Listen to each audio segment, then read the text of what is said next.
Hola, buenos días a todos. ¿Cómo estáis? Espero que estéis llevando bien estas jornadas de más confinamiento. Y bueno, vamos a seguir un poquito con esta formación online de Galimplant en Dogal. Y bueno, hoy tenemos la suerte de tener aquí con nosotros a Pepe Martín. Pepe Martín es un profesor del máster, un excelente docente. Él se formó en la WIC y luego hizo allí el máster también de estética. Y bueno, la verdad es que es un auténtico virguero, hace una fotografía muy bonita, tiene unos casos muy chulos y nos va a hablar de restauraciones indirectas en la restauración del diente endodonciado. Entonces, bueno, sin más, le damos la palabra a Pepe y nada, Pepe, mucho ánimo. Hola, buenos días a todos. Primero de todo, Uy. agradecer a Endogal y a Galimplant el haberme invitado a participar en esta iniciativa. Me parece una iniciativa maravillosa, tanto la de ellos como la de toda la gente que se encarga de dar formación en este periodo de confinamiento. Y sobre todo agradecer a toda la gente que nos está viendo, ¿no? Que con toda la oferta que hay se ha dedicado y se haya parado a ver esta presentación. Entonces, hoy vamos a hablar de las restauraciones indirectas del diente endodonceado, ¿no? Vamos a hacerlo de Pepe, manera... ¿Sí? Pepe, perdona, Pepe, Ah, perdona, que como estoy un poco despistado, no presenté a Pablo y a Nancy. no te preocupes. Entonces les voy a presentar que van a ser también los otros dos moderadores. Son otros dos profesores del máster de endodoncia y estética de Santiago. A Nancy ya la conocéis, que dio pues, una charlita hace 15 días. Y a Pablo Álvarez, que es otro virguero también de la prótesis y la estética. Entonces, bueno, perdonar chicos. Y nada, Pepe, ahora sí que sí. Nada, Vale, no pasa nada, venga, Pablo. Aún no entramos en materia. Bueno, venga. vamos a hablar de las restauraciones indirectas del diente endodonciado y vamos a hacerlo de manera simple y didáctica, ¿no?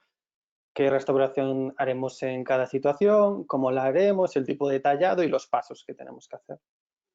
Lo primero y más importante de todo siempre es el diagnóstico, ¿no? Una vez ya tengamos un buen diagnóstico, ya pensaremos en qué tratamiento vamos a aplicar y procederemos después al tallado y según el tallado de un material u otro y el cementado también según el material que hayamos escogido. Los motivos por los que hacemos restauraciones indirectas son por motivos principalmente patológicos, pero también estéticos y funcionales. Y después, ¿qué tenemos que evaluar antes de empezar? Pues no podemos empezar sin hacer una correcta evaluación del estado periodontal, protésico, endodóncico y también tener en cuenta la localización de este diente dentro de la arcada. Pues tenemos que mirar todo esto para ver el pronóstico de ese diente. Este artículo de Sitzman clasifica los pronósticos de los dientes que vamos a tratar en bueno, cuestionable o que no tiene solución según este tipo de parámetros, ¿no? Evaluando cada parámetro, lo sumamos y vemos realmente la viabilidad de este diente. También tenemos que tener en cuenta la posición de ese diente en la arcada y cómo afectará el plan de tratamiento de todo nuestro paciente, aparte de la valoración individual de este diente. Entonces, ya centrándonos en el tallado, Siedenburg describió que los principios del tallado tienen que ser la preservación de la estructura dentaria, ganar retención y resistencia con nuestro tallado para este diente, tener una buena integridad marginal y preservar sano el periodonto. Actualmente el concepto ha cambiado, ¿no? Antes, como no existía la adhesión, pues se buscaban restauraciones retentivas y resistentes de metal, metal cerámica, para aportarle la resistencia a ese diente. Pero gracias a la evolución de los adhesivos y los diferentes materiales y de las técnicas, ahora ya no buscamos con nuestro tallado ganar una retención y una resistencia, sino a ganar adhesión. Estas implementaciones también nos han permitido hacer otro tipo de restauraciones y usar unos materiales que antiguamente sería imposible. Los principios del tallado adhesivo son prácticamente iguales a los del tallado clásico. Simplemente cambiamos que ganamos esa retención, esa resistencia por mejorar la adhesión con nuestro tallado. ¿Y cómo la mejoraremos? Incrementando la cantidad de esmalte imposible. Una adhesión a un esmalte sano y en cantidad siempre será mucho más fiable que a un composite o una dentina. Y entonces también tenemos que minimizar la exposición de dentina. La dentina tiene una fuerza de adhesión algo inferior al esmalte, pero el problema que tiene es que esa adhesión se degrada con el tiempo, no es estable en el tiempo. Entonces, tenemos que intentar evitar al máximo la exposición de dentina siendo lo más conservadores posibles. Entonces, ¿qué restauración haremos según qué caso, ¿vale? Esta tabla, basada en los artículos de Roca, describe qué restauración hacer según el tipo de cavidad y lo grande que sea. Como vemos, en una clase 1 de un diente endodonciado, tanto si es una cavidad grande como pequeña, haremos una restauración directa. En cambio, si ya tenemos una clase 2, si es mesioclusal o distoclusal, si es pequeña haremos una restauración directa. En cambio, si ya es una clase 2 MO o DO grande o una clase 2 MOD, es decir, mesiodistoclusal, tendremos que hacer una restauración indirecta. ¿Por qué?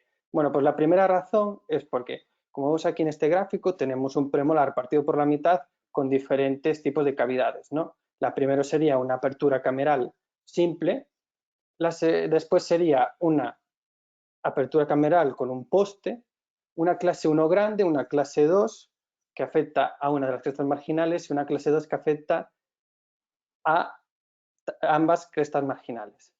Como vemos, la resistencia a la fractura de este diente baja muchísimo una vez eliminadas las crestas marginales.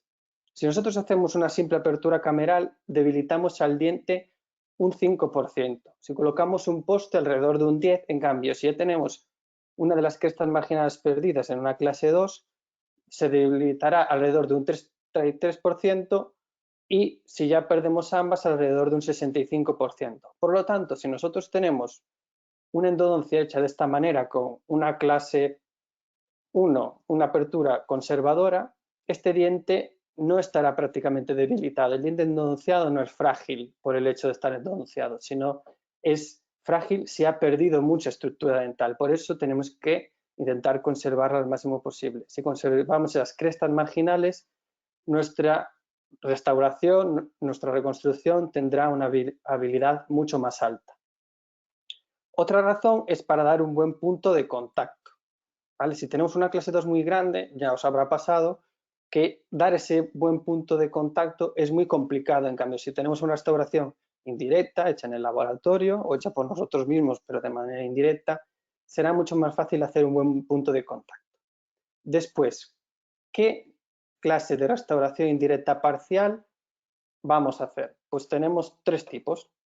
Un inlay, que es una restauración indirecta parcial que no abarca ninguna cúspide, un onlay que abarca una más cúspides y un overlay que abarca la totalidad de las cúspides. ¿Cómo sabemos qué cúspides debemos incluir o no dentro de nuestro tallado? Pues el criterio fundamental es el grosor remanente de esta cúspide. Si el grosor es mayor a 2 milímetros, algunos artículos dicen que en dientes endodonciados tienen que ser a 3, se puede conservar. Si no, habrá que incluir dentro de nuestro tallado. ¿Cómo miramos esto? Pues si nosotros tenemos un diente con este tipo de cavidad, que es la que suele formar una caries, cogemos un calibre de cerámica y medimos en la base de la cúspide. La base de la cúspide es donde solemos medir porque es donde, por la geometría de la cavidad, tenemos el grosor más fino. Si nosotros lo midiéramos en la parte más coronal, nos podría dar un falso positivo. Entonces medimos y vemos que tenga esta cúspide más de 2 milímetros. Si no, la debemos tallar e incluir en nuestra restauración. Por ejemplo, en este caso vemos que tras retirar la caries y las restauraciones antiguas y realizar la endodoncia, vemos lo que nos queda de cúspides. Las calibramos y vemos que la cúspide vestibular no es lo suficientemente ancha. En cambio, las cúspides linguales sí se pueden mantener y las dejamos tal y como está, simplemente con el build-up hecho. Otras razones para cubrir las cúspides es en pacientes con parafunciones o con alguna patología oclusal. ¿Por qué? Porque estas cúspides recibirán una sobrecarga y los movimientos laterales se formarán movimientos de cizalla por la diferencia de la flexión entre una restauración y lo que es nuestro diente. Entonces podemos acabar normalmente con las cúspides remanentes de nuestro diente fracturadas. Entonces es recomendable en este tipo de pacientes cubrir la totalidad de las cúspides, o sea, hacer un overlay. También otro factor a tener en cuenta es si vamos a tratar premolares superiores. Los premolares superiores son los dientes de la boca con más índice de fracturas, porque por la anatomía que tienen y por la localización que tienen, aparte de recibir fuerzas perpendiculares, reciben fuerzas laterales, generando estos movimientos de cizalla que hacen que se puedan fracturar fácilmente las cúspides que no estén cubiertas. Una vez seleccionamos qué cúspides vamos a cubrir, qué cúspides vamos a incluir en nuestro tallado, y hemos realizado la endodoncia y tenemos todo listo para empezar a tallar, lo que tenemos que hacer antes de tallar es hacer el build-up. El build-up simplemente consiste en realizar el protocolo de adhesión en nuestro diente que vayamos a tratar y aplicar una fina capa de composite. Si tenemos espacio, utilizaremos un composite normal. Si tenemos poco espacio, flow de alta resistencia. Esto lo hacemos por dos motivos. El primer motivo es por adhesión. Esto está basado en el sellado dentinario inmediato, el Immediate Dentin Seal, descrito por Pascal Magne, que simplemente consiste en la dentina, como la tenemos recién cortada, está fresca. Una dentina fresca tiene más adhesión que una dentina que nosotros dejamos con un provisional sin hacerle nada y que después nos intentamos adherir sobre ella. Entonces lo que hacemos es aprovechar que esa dentina está fresca para aplicar adhesivo, sellando esos túbulos dentinarios, reduciendo la contaminación y aumentando la adhesión a posteriori de nuestro diente. Esto se describió inicialmente con adhesivos de grabado y lavado, pero el acondicionado ácido en dientes endodonciados no importa tanto, pero en dientes Vital lo que puede hacer es causar sensibilidad postoperatoria por el ácido, ¿no? La otra razón que hacemos de cubrir esta dentina con composite es para ser más conservadores y facilitar el tallado de nuestra restauración. ¿Por qué? Porque si nosotros intentamos conseguir estas paredes verticales y rectas en nuestra restauración, ¿no? Lo que sería el dibujo de la izquierda, no lo tenemos de manera natural. Normalmente nosotros nos encontramos una cavidad pues con esta forma, ¿no? Unas paredes cóncavas, irregulares. Entonces, si yo quiero conseguir tener el dibujo de la derecha con simplemente tallando, tendré que ser bastante agresivo en estas zonas cóncavas y realizar el tallado perdiendo un montón de estructura dental sana para conseguir la forma que yo quiero. Y generaremos paredes demasiado expulsivas también. Entonces, si en vez de realizar esto, nosotros simplemente aplicamos adhesivo y un poco de composite, sin apenas tocar el diente, conseguiremos una forma ideal y siendo totalmente conservadores. Aquí podemos ver la diferencia, que tenemos mucho más tejido dental sin apenas haber hecho nada, simplemente aplicando un poco de composite. A la vez que nosotros hacemos este build-up, hacemos lo que se llama el Deep Margin Elevation. Deep Margin Elevation simplemente es que cuando tenemos un margen que está subgingival o paragingival, a la vez que añadimos el composite para hacer el build-up, levantamos esa pared para que nuestro margen quede unos milímetros supragingival. Al tener el margen supragingival, esto facilitará tanto el aislamiento como el cementado como la toma de impresión. Siempre es mucho más fácil trabajar de manera supragingival, ¿no? Si tenemos una cavidad de este estilo, simplemente levantamos esa pared para que nuestro margen quede supragingival y la siguiente visita, pues todo nos sea muchísimo más fácil de realizar. Aquí vemos un ejemplo, un molar totalmente destruido, que lo aislamos, se realizó la endodoncia y simplemente contornamos todo ese perímetro para levantar el margen y que nos sea mucho más fácil luego trabajar. Una vez ya tenemos el build-up y el Deep Margin Elevation realizado, tenemos que proceder a hacer el tallado, teniendo en cuenta lo que decíamos antes, qué cúspides vamos a cubrir. A mí me gusta la manera que describe Benechani de cómo realizar el tallado de las incrustaciones. Este es un artículo del año 2017 que describe muy bien, paso a paso, cómo se tiene que hacer el tallado de las incrustaciones de cualquier tipo y el motivo por el que se hace. Es un artículo que basa el tallado en la morfología de los dientes y lo que busca es una manera eficaz de aumentar la adhesión guiándolo a través de nuestro tallado. Como decíamos antes, lo que vamos a buscar en este tipo de restauraciones con el tallado es mejorar la adhesión, ¿vale? Lo primero que tenemos que hacer es en las zonas interproximales, perdón, en las zonas interproximales donde están nuestros puntos de contacto y en aquellas cúspides que están muy destruidas, hacer lo que se llama el butt joint. El butt joint simplemente es un margen tipo chamfer de 1,2, 1,5 milímetros que realizaremos eso en las zonas interproximales y en aquellas cúspides que estén muy destruidas, que la destrucción esté por debajo del ecuador del diente, o sea, la zona de máximo contorno del diente. Como en este caso, vemos que conserva totalmente las cúspides palatinas, pero que aquellas cúspides vestibulares que estaban muy destruidas, pues simplemente hacemos un margen tipo chamfer alrededor de esas cúspides y en la zona de los puntos de contacto. Aquí tengo el vídeo de esa restauración de un escáner que, como veis, simplemente seguir el contorneado y dejar bien abiertos las zonas, los puntos de contacto para que después el técnico pueda hacer allí un buen perfil de emergencia, unos buenos puntos de contacto. Estos puntos de contacto tienen que estar totalmente abiertos, tanto a lo ancho como a lo largo. Porque si nosotros dejamos los puntos de contacto abiertos a la mitad o que no están muy profundos, ¿no? Que no tenemos ese tallado profundo, el técnico no nos podrá dar unos buenos puntos de contacto porque no tendrá espacio. Nosotros tenemos que darle espacio para que haga un buen perfil de emergencia de la restauración para que se parezca al de un diente natural. Y como ya sabéis, tener un buen punto de contacto es fundamental para que este tipo de restauraciones funcionen a lo largo del tiempo para que no haya ninguna filtración ni ninguna caries secundaria. Después lo que tenemos que hacer es que al abrir estos puntos de contacto tiene que ser de manera expulsiva, ¿no? Que esto salga hacia afuera. No podemos dejar estos míticos piquitos de esmalte porque esto dificultará mucho la inserción de nuestra restauración y ese esmalte que no tiene ningún tipo de soporte. Entonces con el tiempo se puede fracturar.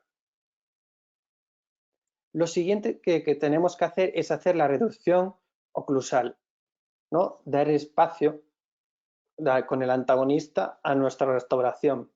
Esta reducción oclusal tiene que ser anatómica. A mí me gusta hacerla con este tipo de fresa para los surcos, para profundizar más en los surcos, así lo haremos de manera anatómica. Y después las vertientes de la cúspide con una fresa en forma de llama. ¿Por qué la reducción tiene que ser anatómica? Al principio, cuando se empieza a tallar, se tiende a reducir en plano, ¿no? Yo tengo que darle espacio, pues lo corto en plano.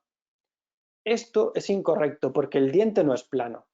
Entonces, si yo tallo recto, me encontraré que hay zonas, las zonas de las cúspides, de las puntas de las cúspides, que yo tenga mucho espacio, pero en cambio los surcos, como son más profundos, y yo tallo recto, pues me faltará espacio en esa zona. Yo lo que tengo que hacer es reseguir la anatomía del diente, profundizar más en los surcos y tallar menos en la zona de las cúspides, y así tendré un grosor homogéneo a lo largo de mi restauración. Este es otro vídeo, ¿no? de una incrustación, un overlay para aumentar la dimensión vertical, que como podéis ver resigue la anatomía de ese diente, ¿no? Donde están los surcos yo tengo más profundo y en el surco central también está más profundo para poder tener un grosor homogéneo. Aquí veis la restauración partida por la mitad, ¿no? Y como veis a lo largo de la restauración, como yo hice un tallado anatómico, tengo el mismo grosor a lo largo de toda la restauración. Lo ideal cuando tallo es medir estos grosores con llaves de silicona, como las carillas. Pero es verdad que hay situaciones en las que yo no puedo tener estas llaves por cualquier motivo. Entonces, un truco es hacer un registro oclusal cuando yo ya creo que tengo tallado suficiente y con el mismo calibre que medimos las cúspides, medimos la zona más fina de ese registro. Entonces vemos el grosor que tenemos desde nuestra restauración y sabemos que tenemos que tallar más o menos. ¿Y cómo sabemos cuánto tenemos que tallar? ¿Cuánto espacio tenemos que dejar con el antagonista? Pues eso depende del material que nosotros vayamos a usar. ¿No? Si nosotros usamos para incrustaciones un composite híbrido fresado o un disilicato de litio, tanto fresado como prensado, tendremos que dejar alrededor de 1,5 o 2 milímetros. En cambio, si nosotros vamos a hacer una cerámica feldespática, esta cerámica feldespática tiene que ser reforzada, con lucita, fresada. Tendremos que dejar 2,5 milímetros para estar seguros de que no se nos vaya a fracturar.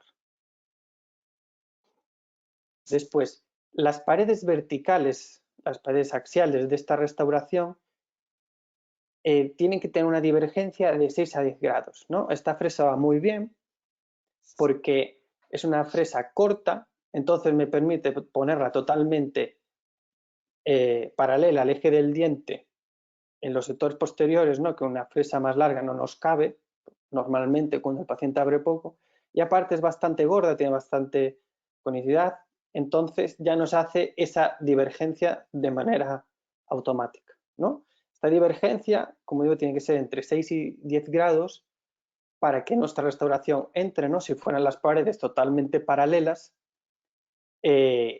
no nos entraría en nuestra restauración, tendría mucha fricción, pero algo de fricción tiene que tener, no podemos dejarlas muy expulsivas para que tengan esa mínima retención y para tallar lo menos posible. Una cosa importante en los onleys, ¿no? En las caras axiales que acaben en la cara oclusal, en contacto con el diente, estas paredes tienen que ser totalmente rectas, ¿vale? No puede haber bisel a nivel del margen de nuestra restauración, porque si no, no tendré un buen grosor en esa parte que contacta con el diente. Los ángulos de dentro tienen que ser redondeados, pero tienen que acabar recta. ¿Por qué? Porque como veis en este caso, ¿no? Aquí se resigue bien recto el contorno del diente, pero aquí tenemos un pequeño bisel, ¿no? Este bisel ha hecho que cuando el laboratorio fabrique la incrustación, esta incrustación tenga aquí, como veis que se ve translúcido, un grosor muy fino de cerámica. Esto se puede reproducir perfectamente por el laboratorio, pero el problema es que una vez lo cementamos, está en boca del paciente, al coincidir en la cara oclusal, hay bastante riesgo de que esa pequeña lasca de cerámica se fracture con el tiempo. Entonces tenemos que dejar las paredes rectas y que acaben rectas, pero con los ángulos redondeados, ¿vale? La separación de estas paredes deben ser de al menos 2 milímetros para que puedan confeccionar bien nuestra restauración. Como decíamos antes, los ángulos tienen que ser redondeados. Como aquí veis que acaba recto, pero aquí estos ángulos internos están en pico. No puede ser así. Esos picos generan estrés en la cerámica. Entonces ese estrés acabará generando fracturas. Entonces yo lo tengo que hacer los ángulos internos redondeados, transiciones redondeadas. Aparte, si yo tengo picos, cuando vaya a hacer mi impresión, esos picos pueden rasgar la silicona. Entonces tengo que dejarlo todo bien redondeado y pulido.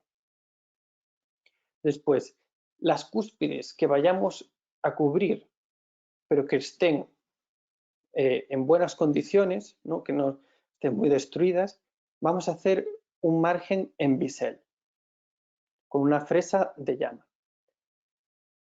El margen, tradicionalmente las incrustaciones se hacían en 180 grados, pero Veneciani propone en su artículo hacerlo en 90 de esta manera porque aumentaremos la cantidad de prismas del esmalte y aparte la orientación de esos prismas del esmalte, como los cortaremos tangencialmente, será mayor la superficie de prisma del esmalte, entonces nuestra adhesión será mucho mejor. Como nosotros decíamos antes, necesitamos el máximo de esmalte posible. Cuanto más esmalte, nuestra restauración tendrá mucho mejor pronóstico. Otra razón es porque esa transición entre lo que es el diente y la incrustación será mucho más suave, ¿no? Normalmente las incrustaciones lo malo que tienen es que se ve la línea de transición. Esto no evita que se vea, pero mejora esa transición. Aquí el mismo vídeo de antes, la misma restauración, que vamos a ver cómo es el bisel, ¿no? Nos acercamos a la restauración. Como vemos, ahí tenemos, es un bisel muy suave, pero ese mínimo bisel hará que en vez de acabar recto, ¿no? Hacemos ese pequeño biselado y hará que nuestra restauración, como vemos, si la partimos por la mitad, tenga esa pequeña transición y ese aumento de la cantidad de esmalte, ¿no? Y lo hacemos por todo el contorno de estas cúspides que vayamos a biselar. Entonces, en las restauraciones parciales, las incrustaciones, hacen que nosotros restauremos dientes endodonceados, ¿no?, de una manera conservadora y funcional y estéticamente correcta. Pero ¿qué pasa si nosotros tenemos dientes muy destruidos, ¿no? Dientes que ya están tan mal que una incrustación ya hay tan pocas paredes, ¿no?, o remanente de cúspide, que me planteo si tengo que hacer o una incrustación, ya puede ser un overlay, un endocrown, que es un overlay pero que usas como parte de la incrustación la cámara pulpar, una corona o una corona más un poste. Pues lo primero que tenemos que mirar en los dientes muy destruidos es el ferrule. ¿Qué es el ferrule? El ferrule es una banda circunferencial de tejido dental sano, de al menos el 75% de la circunferencia, que tiene que tener por lo menos 1 milímetro de ancho y 2 milímetros de largo. Esto es imprescindible para que nuestras restauraciones funcionen a medio plazo. Si no tenemos ferrule, lo más probable es que nuestra restauración fracase. Entonces, miro el ferrule. Si yo tengo un ferrule, puedo pasar directamente a hacer mi restauración. Si no tengo ferrule, tengo que encontrar alguna manera de conseguirlo. Y las tres técnicas principales que hay son o hacer un alargamiento de corona, una extrusión quirúrgica o una extrusión ortodóntica. El alargamiento de corona, el problema que tiene es que me deja una peor proporción corona radicular, perdemos inserción del diente al que se lo hacemos y de los dientes adyacentes, y después tiene un tiempo de espera. La extrusión quirúrgica es muy buena solución, consiste simplemente en extraer el diente y ferulizarlo para ganar mayor cantidad de tejido dental sano, pero el problema que tiene es que es bastante complicado de realizar correctamente, ¿no? Entonces tiene que ser alguien que tenga bastante habilidad en este sentido, porque pues, podemos causar una reabsorción, una anquilosis o la pérdida del diente. Y la manera más conservadora es la extrusión ortodóntica. El problema que tiene es que es de mayor costo, mayor tiempo y hay pacientes que no quieren realizarse tratamientos ortodónticos. Entonces, si no tengo ninguna manera de conseguir estas cosas, lo único que quedaría sería hacer la extracción, hacer una prótesis fija parcial o un implante. Entonces, cuando ya miramos el ferrule, ¿cuándo decido entre hacer una incrustación o hacer una corona? Pues las coronas las usaremos cuando tengamos que hacer un retratamiento de una corona previa, premolares superiores medio destruidos o fracturados, dientes anteriores, cuando tenga que hacer un tallado vertical, por ejemplo un tallado tipo Bob, que enseñaremos las indicaciones más adelante, o por estética, como por ejemplo un premolar que se enseña durante la sonrisa que tiene una amalgama vieja y está teñido. Y entonces, ¿por qué cada vez tendemos a hacer menos coronas en los dientes posteriores, en los molares? Por la razón que voy a explicar a continuación. Si yo tengo un molar recién endodonceado, el método tradicional pues sería colocarle un post de este diente, reconstruirlo y tallar una corona. Pero en cambio, si yo a este molar, aprovechando de que tiene esa cámara pulpar tan grande, hago un endocrown, que como dije antes es una incrustación que usa la cámara pulpar como retención para aumentar grosores y para tener más superficie de adhesión, hago mi build-up, tapo un poco esa gutapercha y con un mínimo tallado resigo el contorno de ese diente y ya tengo mi incrustación. Como veis aquí, conservo mucho más tejido que con la corona, por lo tanto soy más conservador. Y la otra ventaja es que yo, si esta endocrown fracasa, siempre estaré a tiempo de hacer mi corona. En cambio, si yo hago directamente la corona y la corona fracasa, pues ya no tengo nada más que hacer. ¿Y qué nos dice la literatura de estas endocrowns? ¿Vale?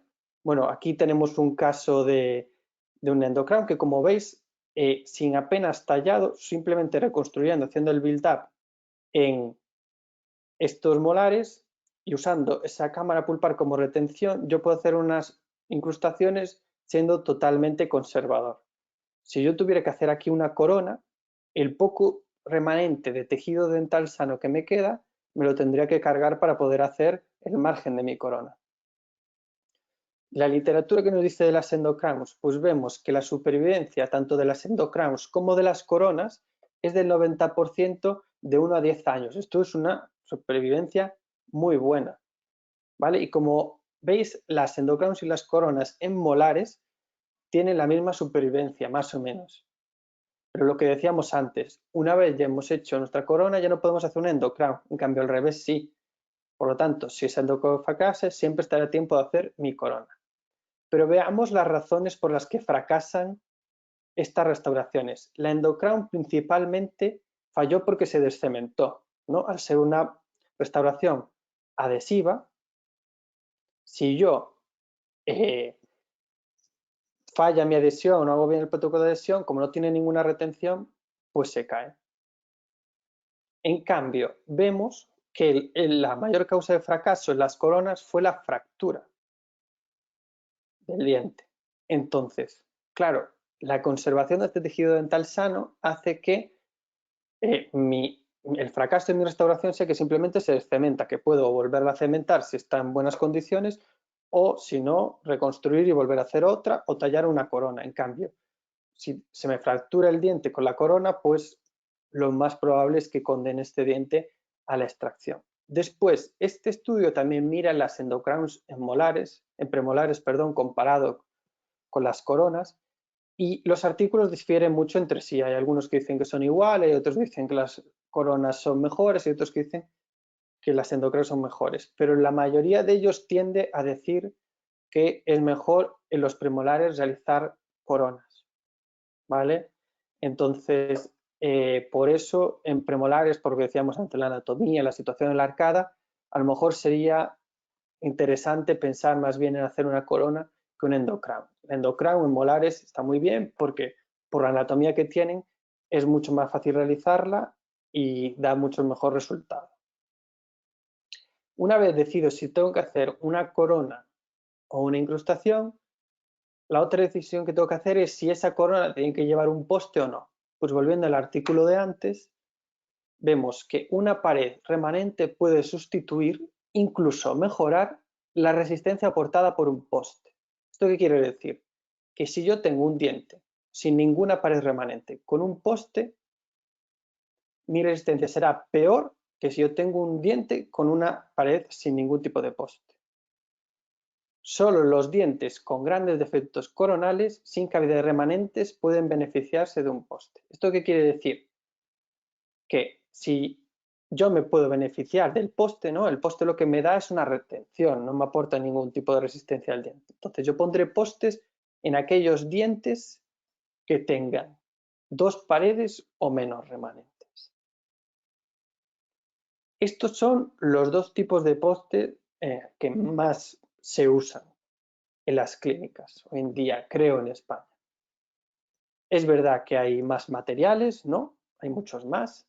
Y también se pueden usar postes personalizados, es decir, perno muñón colado o perno muñón fresado por sistemas CAD/CAM. Pero bueno, como la tendencia es mayor a usar en estos, vámonos a centrar en este tipo de postes, ¿no? Tengo por un lado el poste de fibra de vidrio y por otro lado el poste metálico. El poste metálico no se parte ni se descementa. El problema que tiene, aparte de la estética, es que este poste, al ser muy rígido, tiene un modo de elasticidad superior al del diente. Al transmitirse las fuerzas, estas fuerzas se transmiten al diente generando estrés dentro de la raíz y la mayor complicación que tiene este tipo de postes son las fracturas radiculares, ¿no? Esto es distinto con los postes metálicos colados o fresados, porque como tienen una adaptación a la anatomía del diente, las fuerzas que transmiten no son iguales que las que vienen prefabricados, sino que serán mucho menores. Entonces, la recomendación es usar postes de fibra de vidrio porque al tener un módulo de elasticidad similar al diente, cuando se transmiten estas fuerzas, se transmiten a través del poste y no a través de la raíz, reduciendo el número de fracturas radiculares. Otra razón que tiene es la estética, una estética más adecuada para el sector anterior. El problema que tiene este tipo de postes es que se descementan y que se parten, o se descementan y luego se parten. ¿Por qué? Porque la dentina que nos adherimos cuando cementamos un poste, ¿no? El poste metálico funciona por retención, el poste de fibra de vidrio funciona por adhesión. Entonces, nosotros tenemos que hacer lo máximo posible por mejorar la adhesión de nuestro poste.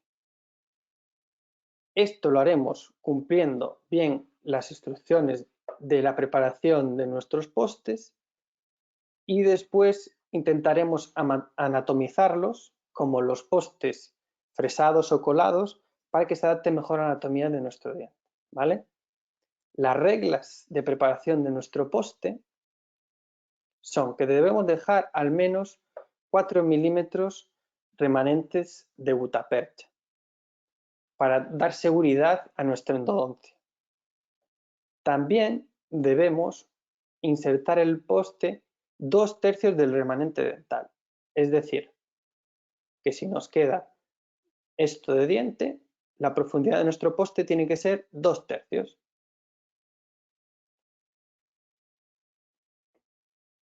Después, el poste coincide con la mitad de la longitud de la raíz insertada en el alveolo.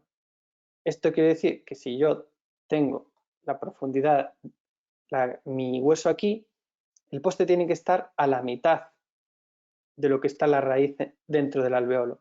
¿Por qué? Porque el hueso es donde se genera el punto de fulcro de los postes, es donde se genera la palanca. Entonces, en dientes periodontales yo tengo que profundizar un poco más ese poste porque el punto de fulcro, el punto de palanca está más apical. Y después, como ya hablamos antes, el remanente coronal tiene que ser de al menos 2 milímetros para que ese no sea todo composite el poste que vayamos a colocar. Lo otro que decíamos era anatomizar el poste, ¿no? Los postes, como decíamos antes, personalizados, customizados, tanto fresados como colados, tienen mejores propiedades porque están adaptados a la anatomía de nuestro diente. Todo lo que sea personalizado siempre es mejor porque va a medida. Entonces, para no hacerlo de manera indirecta, con un laboratorio se pueden personalizar los postes de fibra de vidrio directamente la misma cita que se coloca, ¿vale? Para conseguir una anatomía más similar a la de nuestro conducto para mejorar la adhesión de nuestro poste. La técnica está descrita en este artículo y ven los valores de adhesión y por qué es mejor. Como vemos, nuestros conductos no son cilíndricos. Cuando nosotros pasamos las fresas para colocar los postes, no generamos un conducto homogéneo, siempre tiene irregularidades. Entonces, si nosotros colocamos nuestro poste, habrá una zona donde pasamos nuestras fresas que tenga una capa de cemento fina, ¿no? Que es lo que buscamos, pero habrá en otra que siempre quedará como un gap, ¿no? En forma de media luna, y ese gap que generará que a la polimerización habrá contracción y esa contracción generará estrés y habrá partes que se puedan descementar. También, cuanto más espacio hay de cemento, más posibilidad de que haya burbujas. En cambio, como en la foto de la derecha vemos, yo tengo el poste y después tengo mi capa de composite llenando ese espacio en forma de media luna. Esto hará que la capa de cemento sea mucho más fina en toda la periferia del poste. Que sea más fina generará menos burbujas porque presionamos contra las paredes del conducto y mejorará la adhesión y la transmisión de las fuerzas mecánicas en la masticación. ¿Y cómo realizamos esta personalización del poste? Pues simplemente colocamos glicerina o cualquier gel hidrosoluble dentro del conducto para lubricar. Después pasamos alcohol por el poste, le pasamos adhesivo, fotopolimerizamos y colocamos un churrito de composite. Insertamos este churro dentro del conducto y ahora viene el paso imprescindible, importante. Una vez está insertado dentro del conducto, hay que sacarlo un poco y volverlo a colocar. ¿Por qué? Porque si yo tengo alguna zona retentiva dentro del conducto y no hago este movimiento y polimerizo, después no podré sacar este poste. Quedará ahí atrapado y tendré que fresarlo alrededor. Y es algo que no nos debe suceder, sería muy lastroso. Y una vez lo sacamos, perdón, también es importante, hay que pulirlo bien para que no quede en ninguna zona rugosa y que este poste entre con pasividad. Entonces después colocamos cemento dentro del conducto e insertamos nuestro poste. Como veis, el poste en vestibular perdón, tiene una marca. Esta marca nos sirve para orientar al cementar nuestro poste, porque en este poste se ve muy claro qué parte es qué parte, pero el resultado que solemos obtener cuando personalizamos estos postes es como el que vemos aquí en esta foto. Porque la parte más apical siempre tiene más esta forma cilíndrica, pero donde tenemos los mayores espacios, la mayor desadaptación de nuestros postes prefabricados es en la parte más coronal. Y cuando tienes un poste de este tipo, si no tienes esa marca, es muy difícil a veces ver dónde está vestibular y dónde está lingual. Y en el momento del cementado tenemos que tener totalmente claro dónde va la orientación de nuestro poste. Después, para terminar, os voy a explicar un poco por qué decíamos lo de las coronas, que se necesita el tallado vertical o el tallado tipo bob. Yo recomiendo el bob, que está muy de moda últimamente, para este tipo de casos. Dientes endonceados, con coronas antiguas, el sector anterior sobre todo, que presentan coloraciones, tinciones y normalmente tenemos una encía fina, transparente a estos muñones oscuros. Entonces, aunque nosotros hagamos una corona con un material opaco para tapar este muñón, como es en este caso que es una corona de circonio, podemos ver esa sombra subyacente de nuestro muñón. Porque la encía, aunque nosotros demos mucho grosor como es detallado, la encía es fina y transmite este color. Entonces, estos son los casos perfectos para hacer un tallado tipo bob, un tallado vertical. Y aquí estaría justificada una corona. También si tenemos que jugar con la encía. Este es otro caso, con un perno muñón colado antiguo, un diente muy teñido, que se transparenta, como veis aquí, a nivel de la encía ese muñón oscuro. Entonces haremos un tallado tipo bob. Un tallado tipo bob simplemente consiste en hacer un tallado vertical, ¿no? Fresamos alrededor de todo ese diente, quitando ese margen, dejándolo totalmente cónico hasta el hueso, ¿vale?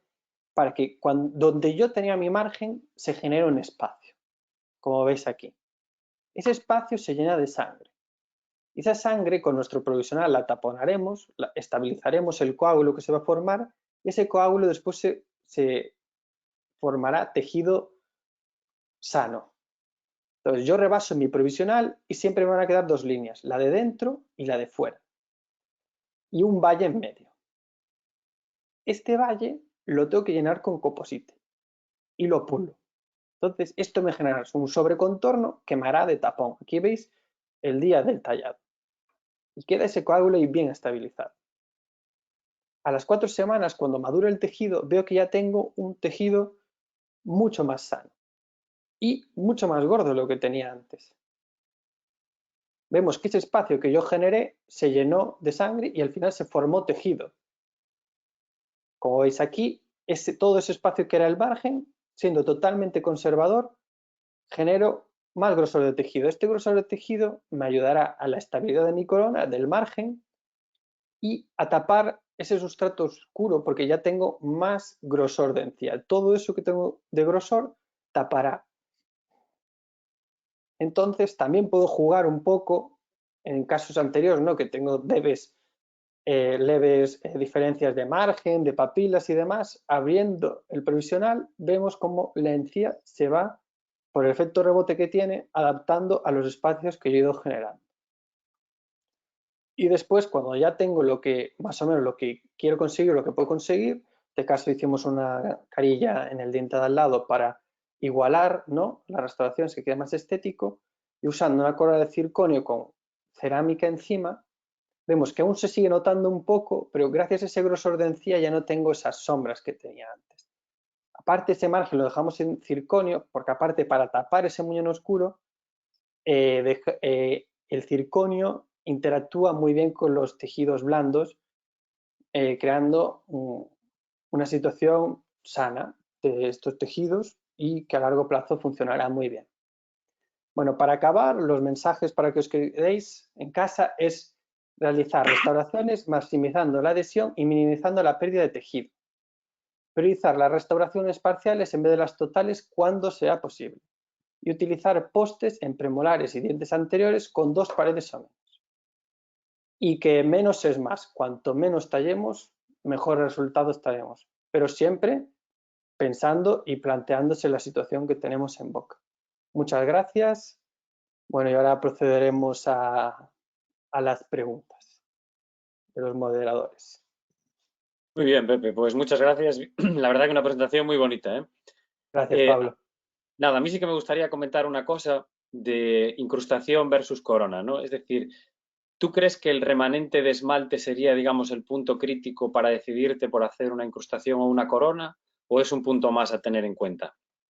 Es un punto más, o sea, hay que tener en cuenta varios factores, ¿no? De la oclusión, el estado de los tejidos blandos, la localización del diente, muchas veces también la estética, ¿no? Que a veces tenemos que sacrificar un poco más de tejido para ganar estética, pero digamos que el esmalte y el remanente de tejido es un factor fundamental, ¿no?, para decidirse entre una incrustación y una corona.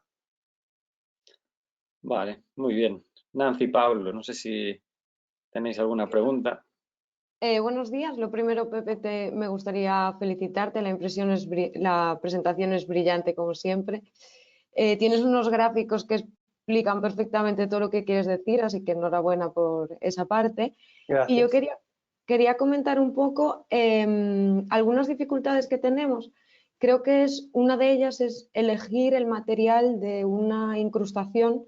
Creo que es lo más difícil cuando trabajas un poco con materiales CAD/CAM. No sé si nos puedes dar unas guías sobre eso. Sí, a ver, materiales CAD/CAM tenemos 3 grandes familias, ¿no? Que sería circonio, cerámicas y composites híbridos, ¿no? Tanto composites infiltrados con cerámica como cerámica infiltrada con composite. Para incrustaciones, como es una restauración más bien adhesiva, dejamos ya de lado el circonio, ¿no?, porque la adhesión que tenemos no es tan buena. Y después, dentro de las cerámicas, yo excluiría las feldespáticas, porque lo que ganas en belleza no compensa lo que pierdes en fragilidad. Entonces nos iríamos más por un disilicato de litio o uno de estos composites híbridos. Aquí, hasta los más buenos, los que saben 1000 veces más que yo, tienen gran debate, ¿no? Porque es verdad que la cerámica no se deteriora con el tiempo, permite grosores más finos, cuando tienes todo esmalte en restauraciones tipo tabletops va muy bien, pero también es verdad que el módulo de elasticidad que tiene no es similar al de la dentina, en cambio del composite sí. El composite tiene un módulo de elasticidad similar a la dentina, por lo que autores dicen que trata mejor el diente, ¿no? Genera menos fracturas en el diente, mientras la cerámica genera más y aparte es reparable. Entonces es el gran debate, no hay ningún material perfecto y yo creo que en escoger entre composite fresado o un disilicato de litio más bien depende de las preferencias del clínico, teniendo en cuenta cuáles son las ventajas y cuáles son las desventajas, ¿no? Por eso, porque no hay ninguno perfecto. Yo, sinceramente, yo hago casi todas de disilicato de litio fresado, porque tiene una estética buena, tanto a corto como a largo plazo, da muy buenos resultados en los estudios y no sé, y yo es con lo que me siento cómodo. Perfecto, pues muchas gracias, Pepe. A ti, Nancy. Bueno, Pepe, pues nada, yo me uno también a las felicitaciones. La verdad que la presentación tiene una cosa muy buena y que me gusta mucho, que es muy didáctica. porque Ujú. aparte de ver casos bonitos, yo creo que lo que hay es que llevarse un mensaje y poder aprender algo que puedas aplicar al final, y en ese Sí, aspecto es la creo que es idea, sí. indudable que es una presentación muy didáctica. Yo la verdad que tenía la pregunta que acaba de hacerte Nancy, es una duda que a mí se me presenta también mucho en el día a día. Cada vez tenemos más materiales que en Mm. teoría nos van contando que superan en propiedades, tanto mecánicas como estéticas a los anteriores, y se nos abre un abanico muy grande. Entonces, la verdad que la duda que te comentaba Nancy, pues es algo que yo creo que nos pasa a todos en el día a día. Como ya lo has comentado, yo voy a entrar por otro lado, que es que también tenemos muchos materiales y muchas opciones para adherir este tipo de restauraciones a los dientes, y no sé si tienes algún tipo de preferencia. Pues podemos utilizar materiales duales, solo foto, composites, hasta tenemos la posibilidad de utilizar autoadhesivos. Pues no sé por dónde crees que van más los Sí. tiros. A ver, es que es verdad, aquí hay múltiples abanicos, múltiples estudios y cada casa comercial, pues al final tira un poco para casa, ¿no? Yo, sinceramente, lo que yo hago en mi práctica clínica es carillas y coronas finas en anterior, fotopolimerizable, un adhesivo o de un cemento fotopolimerizable. Dientes posteriores, un cemento dual para asegurarme totalmente que mi fotopolimerización está bien, ¿no? Hay gente que también usa composite precalentado, hay una vertiente muy grande que usan esto. El composite precalentado tiene mejores propiedades mecánicas que un cemento, ¿no? Porque el composite está pensado para estar en el exterior, en contacto con la cavidad oral. El cemento no, el cemento está pensado para cementar. Entonces es verdad que tiene estas ventajas mecánicas, ¿no? Pero el problema es que genera pues mayor grosor de la capa de cemento. Pero por ejemplo, si yo tengo una incrustación con un leve desajuste, pues el composite será mejor para cementar recalentado porque está pensado para estar en contacto con el medio oral, ¿no? Entonces, el cemento no, entonces por ahí se podría filtrar. Y después el autoadhesivo, hombre, da peores valores que cualquier otro cemento, pero sí que está bien pensado para los postes, porque como tengo que realizar este protocolo de adhesión dentro del conducto y a veces no me puedo asegurar de que está bien, el, el autoadhesivo, como es súper simple, pues me aseguro de que he realizado bien el protocolo, porque el protocolo es simplemente colocarlo y acondicionar un poco el poste y ya está. Yo es más o menos el criterio que tengo. Uh-huh. Por ejemplo, ya que estamos hablando de técnicas adhesivas, yo creo que hay algo que muchas veces se deja de lado, y es bueno, más que una pregunta, es una apreciación un poco para todos, que es la importancia que tiene la luz con la que vamos a Sí, polimerizar es uno nuestras... de los gastos que hay que hacer en la clínica antes que Yo otras creo que sí. cosas. Tener una buena lámpara de fotopolinizar, sobre todo porque los cementos van evolucionando y si nuestra lámpara no va evolucionando, aunque endurezca, eso no quiere decir que esté bien converso, bien polimerizado nuestro cemento. Ahí te doy toda la razón del mundo. Hay que invertir en una buena lámpara, porque es de lo que va a depender todas nuestras restauraciones al final, de que esté bien polimerizado nuestro adhesivo y nuestro cemento. Yo no quiero entrar en marcas, pero bueno, las que son las más avaladas hoy en día por el mercado son la Blueface y la Valo. Yo en concreto tengo la Valo, pero bueno, no vengo a hacer publicidad de nadie, pero es lo que dicen los Sí, sí, sí, artículos. sí. Muy bien, pues muchas gracias. Si os parece ahora, pasamos con las preguntas. Creo que Benjamín iba a hacernos estas preguntas que fue realizando pues, los asistentes. Hola, ¿qué tal? Muy buenos días a todos y a todos los que nos están escuchando. Lo primero es felicitaros a todos vosotros. La verdad es que están siendo más de 210 personas las que nos están escuchando y que, bueno, eso indica el interés que se tiene sobre este tema. Dentro de las preguntas que te hacen, la verdad es que están haciendo muchísimas muchísimas preguntas.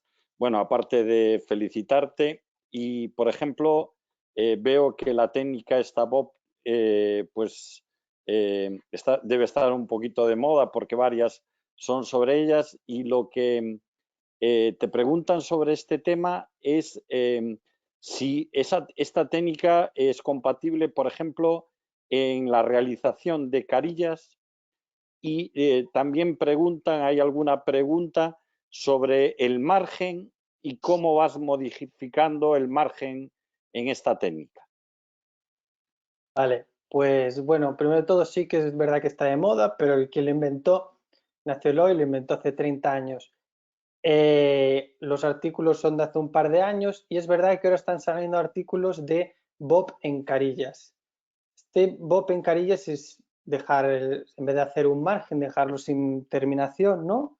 Pues haciendo un poco parecido a la técnica bob, pero es verdad que a mí no me parece totalmente bob estas carillas porque con lo que tú juegas el bob es una preparación sin margen, pero que la característica que tiene es ese manejo del provisional y del coágulo que generas que las carillas pues no lo puedes manejar realmente.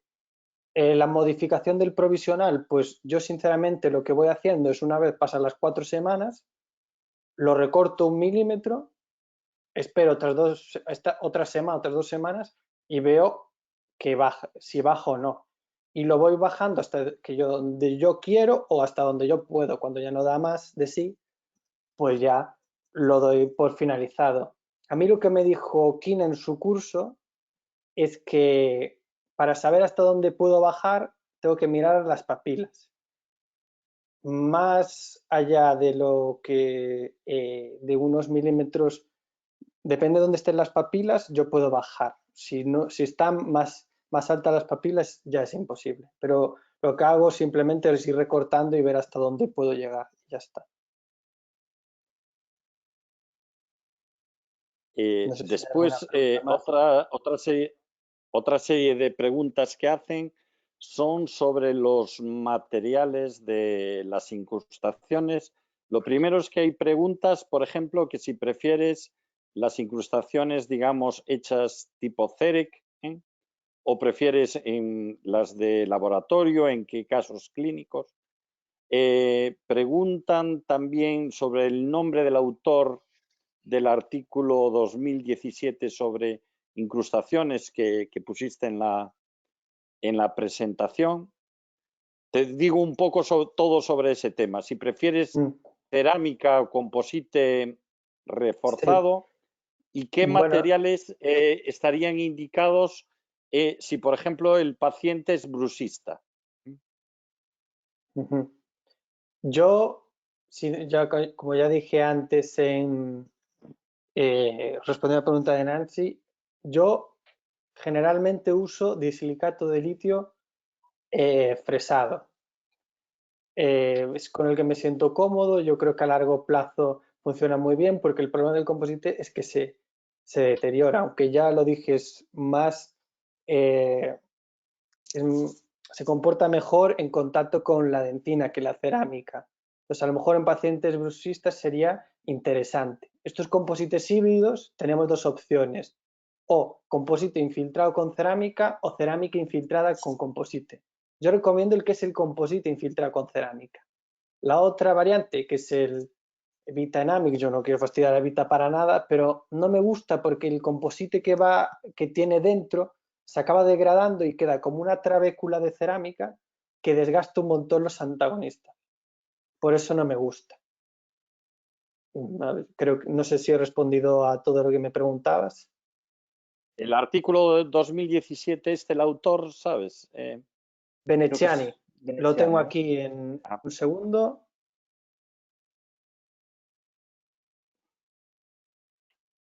Ese artículo está muy bien también porque habla de, dependiendo de la profundidad, cuándo hacer elevación de margen, cuándo hacer alargamiento, etcétera. Interesante.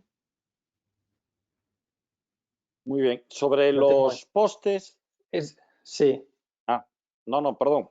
No, si no aquí tenemos el título de autor, es del Journal of Aesthetic Dentistry.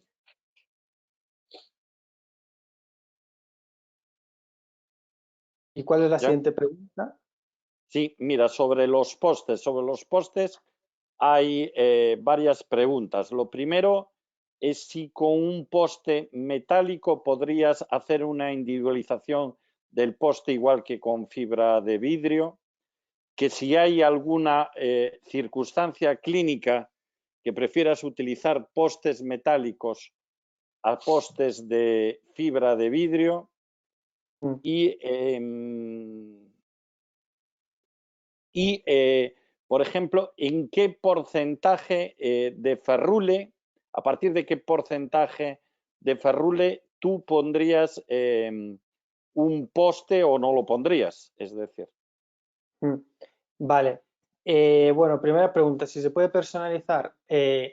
Los artículos que hay de este tema lo hacen con fibra de vidrio, pero yo no veo ningún inconveniente por el que tú pudieras hacer el mismo proceso en un poste metálico. Yo generalmente uso postes metálicos en aquellos dientes que están muy destruidos, ¿no? Que el paciente nos pide o nosotros queremos o por cualquier cosa queremos darle esa última oportunidad. Entonces, como realmente si la complicación de que se parte de ese poste metálico es que se parte el diente, como ya es el futuro probablemente que le espere ese diente, ahí lo coloco, porque me da miedo que ese diente fracase por el hecho de que se me cemente el poste o se me parte. Entonces, en dientes muy destruidos, yo prefiero usar metálico. Y después, ¿cuál era la otra pregunta? Perdón. Sobre los postes. Ah, ¿cuántas paredes el ferrule? Lo importante, o sea, el poste a mí me da retención. Retención para poder hacer yo un buen muñón. Y entonces, si yo tengo 3 paredes o 4 paredes, no necesito este poste porque ya tengo suficientes paredes para hacer una buena reconstrucción, un buen tallado. Si tengo 2 paredes o menos, como no tengo bien a dónde pegar ese composite, ahí colocaría el poste. Por las paredes remanentes, ¿no? Que como no da resistencia el poste, simplemente no da retención para yo poder reconstruir bien ese muñón y poder tallar bien. Entonces, con 2 paredes o menos. Una pregunta más de postes es ¿cómo reconstruyes el muñón? Si utilizas el mismo cemento o si utilizas otro material, si puedes decir qué material utilizas. Muy buena pregunta. Yo generalmente lo hago con un composite que sea opaco, ¿no? Porque si es translúcido o semitranslúcido o estos que hay miméticos hoy en día, te puede quedar como un efecto sombra al hacer la restauración. Entonces yo uso un composite opaco, pero es verdad que funcionan muy bien estos cementos tipo core, ¿no? Como el que tiene Dentsply o el que tiene Boco, que a la vez que tú cementas ese poste, puedes hacer la reconstrucción del muñón a la vez. A mí me gustan y dan buenos resultados. Y lo que pasa es que yo prefiero después hacerlo de un cementar y después reconstruir. Pero es verdad que sí que van muy bien y dan buenos resultados clínicos y en laboratorio. Otro grupo de preguntas es sobre los materiales provisionales que utilizas en una incrustación indirecta y sobre la afectación que estos materiales pues, puedan tener sobre el sellado inmediato que produces, el tiempo que lo dejas. También hay alguna pregunta, el deterioro de los mismos. La descementación. Sí. La verdad es que son preguntas recurrentes.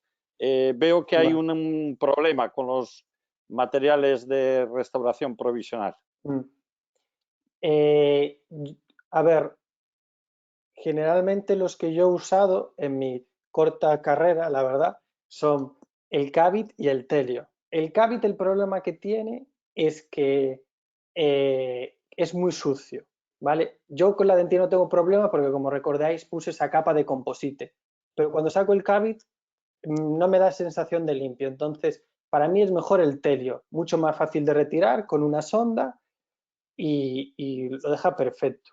Yo tengo la suerte, como hago yo las incrustaciones en la clínica, las freso yo, pues el tiempo que espero entre que lo tallo y lo coloco es muy pequeño. pero es verdad que tenemos que evitar dejarlo bastante tiempo, ¿no? Más que nada por cualquier problema que pueda pasar o que se caiga este provisional. Un truco con el telio para que no se caiga es que cuando lo colocamos, que generalmente lo hacemos con el dedo, la cara oclusal, que abrace un poco al diente de al lado para que se quede más retenido, ¿no? Aunque con ojo de dejar un buen espacio para que no se irrite la encía, porque si no, cuando vayamos a cementar puede que nos sangre. Pero haciendo como una pequeña abrazadera al diente de al lado, haremos que haya menos riesgo de que se caiga este provisional. Yo el telio a mí me gusta mucho. Si alguno de los panelistas quiere intervenir en algún momento, Pichu, por ahí, Nancy, en cualquiera de las preguntas. Vale. Después vamos a ver, hay preguntas sobre coronas. Dice una persona que no le quedó claro cuándo está indicada una corona de recubrimiento total o un overlay o un onlay, si lo podrías explicar las indicaciones. Sí, para resumir. Sí, te digo así un poquito el conjunto, que si podrías, lo que ve por las diapositivas que pusiste, que si te parece una desventaja, digamos una menor retención en las endocrowns con respecto a las coronas de recubrimiento total. Y ¿no ves una desventaja los descementados que pueda haber? ¿Cómo lo resuelves esto? A ver, la primera pregunta de las indicaciones, para que nos quede claro, es en dientes muy destruidos, que yo, en dientes muy destruidos que sean premolares, dientes anteriores, básicamente, o que tengan, o molares que tengan hecha ya una corona previamente. Después, lo relativo a los descementados y a la retención. Un segundo que encuentre la diapositiva con el artículo. Aquí.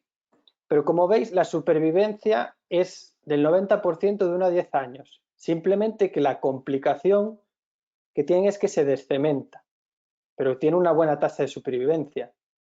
A diferencia y la corona también tiene una muy buena tasa de supervivencia, pero el fracaso que tiene es por fractura, que eso no se puede solucionar. El hecho que se descemente a los 10 años una endocram, pues bueno, no me parece, dentro de las complicaciones que hay, no me parece la mayor de las complicaciones. Es verdad que es una desventaja, pero el hecho de que sea menos retentivo es porque hemos sido más conservadores. Entonces yo creo que en un balance sale beneficiado de esto. Yo de todos modos, Pepe, creo que ese artículo, que es una revisión sistemática y que dice que las endocoronas el mayor problema que tienen es el descementado, claro, también habría que bucear un poquito, ¿no?, en los artículos que incluye, porque hay que ver qué tipo de técnica... ¿Son cuántos? 7 artículos. Creo que de inclusión de molares, premolares y molares eran 7 artículos. Y es verdad que hay diferente metodología del tiempo que estuvieron, ¿no? Del tiempo que estuvieron, el tipo de tallado, el tipo de material, el tipo de cementado. Porque, claro, yo, un poco en mi experiencia, que también es corta, esa tasa de descementados me parece muy elevada. Creo que teniendo claras las indicaciones de cuándo hacer una endocorona y con un protocolo adhesivo adecuado, no está cerca del 50% la tasa de descementado, porque si de cada 10 endocoronas que hacemos se nos descementan 5, pues... No, pero no sé si me he expresado mal, que esto se refiere a que cuando fallan, o sea, de las que fallaron... el 50% de las causas de fallo. Efectivamente, de ese 10% que fracasan, sí, la mitad fracasaron por descementado. Igual que las coronas, de ese 10% que fracasaron, la mitad de las que fracasaron por fracturas. Fueron, no es que la mitad de las que se colocaran se descementaran, sino que la causa del fracaso fue esa. De otros fractura, de otros tal. Perdón, no sé si me expliqué mal en ese punto. No, te entendí yo mal, seguro. Yo no sé si estaréis de acuerdo conmigo, y es que lo que veo en la tendencia que hubo de artículos al publicarse fue que hubo un auge bastante grande de utilizar endocoronas y ahora como que se utiliza más coronas tipo adhesivas sin utilizar la retención de la cámara pulpar. O no sé qué os parece. Yo creo que la cámara pulpar, hombre, ya que sí está enunciado, incluirlo dentro de la preparación no hay problema. Es verdad que no tienes un grosor homogéneo de la incrustación y que a lo mejor puedes tener el miedo de que no se te polimerice bien el cemento en ese punto al estar más profundo, pero yo creo que no hay problema, no lo sé, sinceramente no. Yo No es me he lo que he fijado visto en esta por los tendencia. artículos, que sí que hubo una tendencia de utilizarlas mucho y que ahora se tiende un poco más a rellenar esa cámara pulpar y hacer un tallado tipo overlay sin tenerlo en cuenta. Pero bueno, creo que ambas las indicaciones es para cada caso. Sí, sí. Yo lo Bueno, que estoy haciendo bastante también es cepillarme en caso que tenga un poquito de duda o que vea que una cúspide, bueno, está un poco tal, cepillo todas las cúspides, bueno, cepillo esa cúspide y recubro todo y listo. Y así sabes que el diente está protegido. Dejas ese 1,5 mm, 2 milímetros Sí, y así es que a veces por querer ser conservador de más, pecas de conservador, ¿no? O sea, hay que Exacto. saber bien en qué situaciones ser pues la lo última, mínimamente invasivo no significa no tallar, significa tallar lo justo y necesario. Exacto. pues mira, la última ronda de preguntas iba por ahí. La verdad es que quedan un montón de preguntas que no nos va a dar tiempo, pero sí que hay un grupo de preguntas sobre esto, la reconstrucción previa al tallado, ¿eh?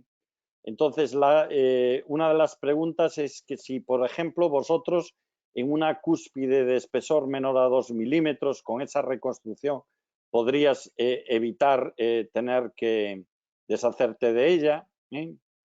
Y después también hay preguntas que aumentar una interfase más de materiales, si eso puede tener consecuencias negativas, digamos, para la vida de esas restauraciones o del diente, ¿eh?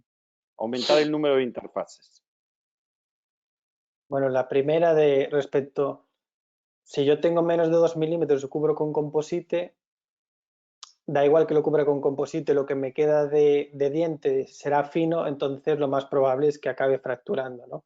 Hay que hacer el build-up igual, pero hay que recubrir esa cúspide. Después, el hecho de tener las interfaces, hombre, las interfaces, yo creo que en odontología siempre son malas, ¿no? Pero hay que, o sea, ojalá pudiéramos hacer todo siempre de un paso, con un solo material, pero yo creo que del hecho de hacer el build-up a no ponerlo, por las ventajas que tiene hacer el build-up, vale la pena hacer esta interfase. Obviamente, cuanto más capas pongamos algo, siempre habrá más posibilidad de error, pero yo creo que las ventajas que tiene respecto a no ponerlo cumplen la desventaja de añadir una interfase más. Aparte que la adhesión de cementos resinosos a resina es muy buena.